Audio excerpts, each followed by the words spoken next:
What's up, YouTube? It's Todd Horse here with Taste Tracker. Thought I'd do a video on the 2021 account challenge as well as the Apple Wheel at the same time to sort of cover because there isn't that much updates. So with AMGN here, I put that on yesterday. Let me go to the chart. And at the beginning of the day when I put it on, it was up here looking like it was bumping against the 100-day. As time went on, of course, we can see that it dropped down, and I think I was around negative $45 or so. So that basically immediately went against me. Of course, today we sort of bottomed out. What interests me about AMGN is it's a pretty cyclical stock. Even if we sort of zoom out here, it's usually range bound, and here, of course, there's a wider range here for COVID. But then we're back up in a tighter range, and this has even been tighter recently still. But if we go back, zoom in a little bit more, we can see every time the RSI gets oversold, it gets balled up pretty good. So it's in a lot of indexes. There's a lot of institutional buying. So for example, here we had a nice run up. Here we have a nice run up. And back here we had a nice run up. Back here, it was a pretty mild run up, but a run up still. Of course, here we had a nice run up. So with a ticker that's a little bit of a more predictable, you're going to get less premium. But that's a okay trade-off for me because I have a little bit more comfort knowing that it tends to follow a fairly basic pattern, and it's in a pretty tight range. 230 to 260 has been where it's at. 260 has been the resistance, back here since a year ago. So that certainly doesn't mean it can't break above it. It can for sure, but it's a pretty range-bound stock. So, um, so that's what I'm looking at in that position. I'm also looking at already the MACD sort of lightening up, RSI wanting to come up here today and 2 days ago back here on the 28th. So right now, we're sitting at around negative $20, but we just have to get above 230 by July. So that's out here in this area and stay above this yellow line. So again, that to me seems fairly reasonable. Even if we did roll over and come down here, 220 should be fairly good support, and then it should be able to bounce up again. Of course, if that happened, I would probably need to roll out to give myself more time, but it also would depend on how quickly it did that. I don't expect it to come down here to the 215 range with the blue line, but obviously anything is possible. As for the rest of the account, Dow has just been, hanging out in this range forever. I have a closing orders for 49.9, but you know, it made it above the SMAs and now it's just kind of relaxing. Next week we should see the 20-day coming up above the 50-day, and that should hopefully lift the stock up to where we need it to be. I still got plenty of room on the RSI for it to heat up and then make a push, and it definitely can make a push up here to the previous highs, $52 if it wants to. Okay.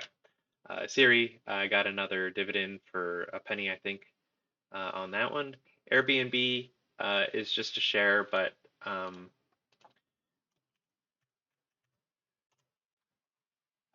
has kind of bottomed out and rebounded. So what is my cost basis here?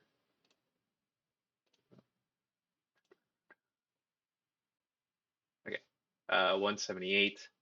So no, that can't be right, is it? Yeah, 178. That's the whole way up here. And that's why I guess we're down $30. Yeah, I guess that makes sense. So yeah, got quite some time here. Really dropped off there before earnings. That picked up since then. So hopefully the bottom is in. Yeah, if you have some spare money, I do like Airbnb as a company, long-term prospects. I think it's only logical. So, could you see yourself using it? I actually haven't used Airbnb yet, but I could definitely see the opportunity, um, and will be using it in the future 100%. So that's something that I wouldn't even mind just averaging down at this point, um, to get more shares. DKNG, again, just hovering right around what our purchase cost is. However, this one's a bit on a downward trend. So let's draw a line here, something like that. And then we have support down here, something like that.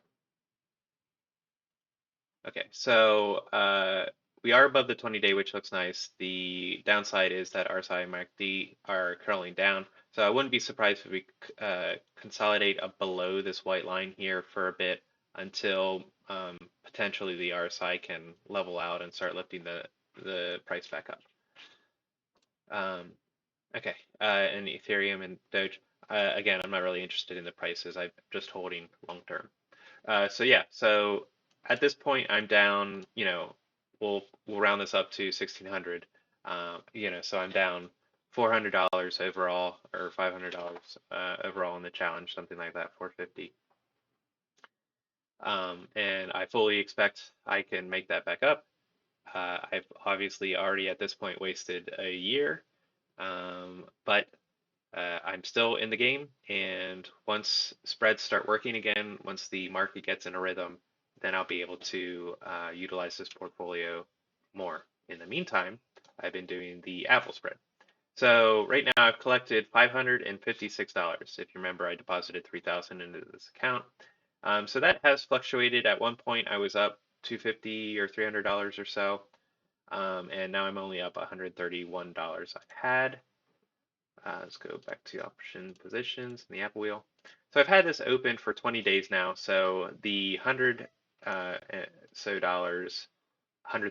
that I've made in these 20 days here is not particularly fascinating. It's nothing crazy, but I haven't done much. So if you have the money to spare and you have the ability to get assigned, for $12,000, then um, you can just do this. It's very, very low maintenance. I roll it out once a week, collect a little bit more credit, and then I don't really touch it or look at it. So that's the great aspect. This is at 128. Currently, we're trading at around 125. So I only have $3 before this is out of the money and fully profitable. And obviously, right at the money strike, you get the wild swings in the value of the contract. So let's go over to the Apple chart. I did roll up recently to 128. If we can go into the history here. So the last roll, I rolled up from 127 to 128. I rolled up and out, and I collected $1.06 for that roll. So I can always undo that for about $50. So if I chose maybe next week when I roll it, if I wanted to go back down to 127, you basically take a scratch where you don't get any credit, but what you're exchanging there is you're going down a strike. So you're burning a week to get um, to get a better strike. But I honestly don't think that's necessary. Like I said, not only are we only $3 away, 128 is up here above the SMAs. I fully expect in the next week or two, we will be encountering the SMAs and then we'll be able to push above. It's been in the oversold area, down on the MACD. I thought it was going to make the push here. Obviously, that didn't happen, but I'm okay with it for sure coming down here and confirming with this white line that we've established is the bottom of the trend. This top line's a little bit more questionable. Do you do something like that? At which case we would be something like that, where we'd be encountering it at the end of this week, or do you do something more shallow, where let me undo that one and grab the end here, where we would be encountering it mid to end of next week. So I would say by the end of next week, we should know, or we should have the move above the 20-day for sure.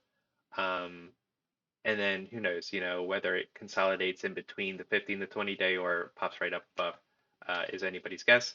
But I would expect in the next 2 to 3 weeks that we're above all the SMAs and back here above 128, 130, and headed up towards 135 without much resistance. I'm not sure, where it goes from there. When it does get up to 135, I would be looking to just exit the, um, cash secure put and taking whatever profits I have at that point off the table and then holding until it makes a decision. Because at this point, there's a 50, it's kind of a 50-50 chance whether it rolls back over and then comes back up or whether it continues to come back up. So I would be looking to enter back down here around the SMAs whenever that occurs, whether it shoots the whole way up here to highs or this yellow line or this green line. Um, I'll I will forego any of those gains just to have a more realistic entry down here on the SMA. So it'll, potentially come up, curl down, and so I'd be looking to enter in out here, beginning of August back into this. And during that period, I'll just be, sitting on my hands waiting for a good setup. Um, yeah, that's what I did with my AMD. I'm actually out of AMD at the moment on my wheel for that, and made it off with a pretty nice profit. So. Anyway, that's it for today's video. If you have any questions, let me know. Thanks.